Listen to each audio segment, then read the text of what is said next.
অনেক দিন থেকেই আমার একটা পাহাড় কেনার শখ, কিন্তু পাহাড়কে বিক্রি করে তা জানি না।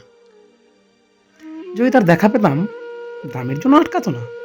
আমার নিজস্ব একটা নদী আছে, সেটা দিয়ে দিতাম পাহাড়টার বদলে। কে না জানে, পাহাড়ের চেয়ে নদীর দাম অনেক বেশি। পাহাড় স্থানু, নদী বহমান। তবু আমি নদীর বদলে পাহাড়টাই কিনতাম, কারণ আমি ঠকতে চাই। নদীটা অবশ্য কিনেছিলাম একটা দ্বীপের বদলে।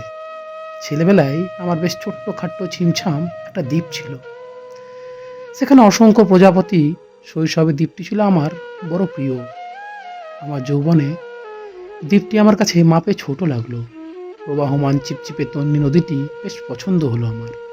বন্ধুরা বলল, ওইটুকু একটা দ্বীপের বিনিময়ে এত বড় একটা নদী পেয়েছিস, খুব জিতেছিস তো মাইরি। তখন সত্যিই আমি ভালোবাসতাম নদীটিকে।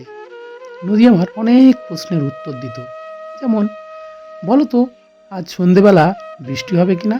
সে বলতো, আজ এখানে দক্ষিণ গরম হাওয়া। শুধু একটি ছোট্ট দ্বীপে বৃষ্টি, সে কি প্রবল বৃষ্টি, যেন একটা উৎসব। আমি সেই দ্বীপে আর যেতে পারি না। সে জানতো, সবাই জানে শৈশবে আর ফেরা যায় না। এখন আমি একটা পাহাড় কিনতে চাই। সেই পাহাড়ের পায়ের কাছে থাকবে গহন অরণ্য।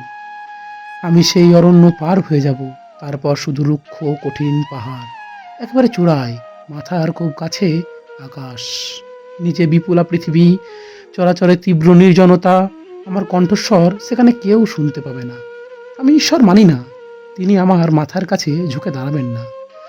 আমি শুধু 10 দিককে উদ্দেশ্য করে বলবো, প্রত্যেক মানুষই অহংকারী। এখানে আমি একা। এখানে আমার কোনো অহংকার নেই। এখানে জয়ী হবার বদলে ক্ষমা চাইতে ভালো লাগে। হে 10 দিক, আমি কোনো দোষ করিনি, আমাকে ক্ষমা করো।